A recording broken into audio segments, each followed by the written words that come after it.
میں حضور جو آپ نے بحر الکاہل کی مچھلیوں کا ذکر فرمایا، میرے خیال ہے گزشتہ ہفتے ہی صدر جمعیت وہ نورانی صاحب ہیں، ان کا بیان جنگ میں ہی چھپا تھا کہ یہ تمام فتنہ اور تشدد اور یہ جو چیزیں چل رہی ہیں ان کے پیچھے تو مرزائیوں کا ہاتھ ہے.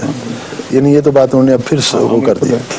نورانی صاحب تو خیر عجیب ہو گئے، نورانی چہرے ہیں آپ کا ماشاءاللہ. ہاں جی، ایسے غریب عجیب بولتے ہیں کہ آدمی حیران رہ جاتا ہے. وہ ایک دفعہ پتہ ہے آپ کو افریقہ کے دورے میں گئے تھے، سارے مشن بند کروائے، تالے لگوا دیے.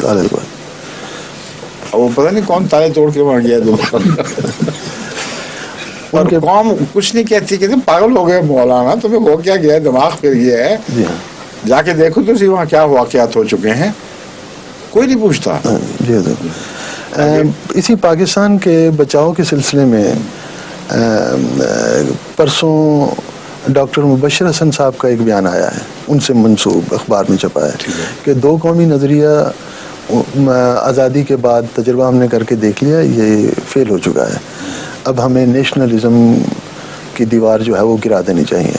اور اس ضمن میں وہ ایک مجلس کے بانی ہیں جس میں ہندوستان سے اور یہاں سے پاکستان سے دانشور ایک دوسرے کے ملک میں جائیں گے اور اس موضوع پر وہ بات چیت کرنے والے ہیں. یہ پرسوں ہی کی خبر ہے کہ یہ جو تجربہ ناکام ہو چکا ہے. اس کے متعلق حضور کا کیا؟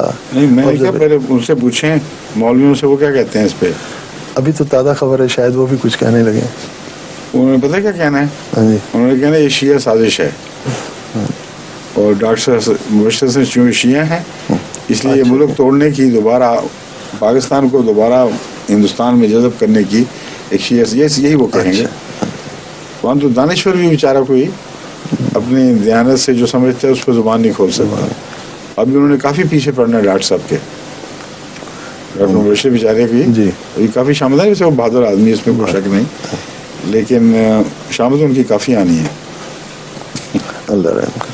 ہاں جی، جزاک اللہ.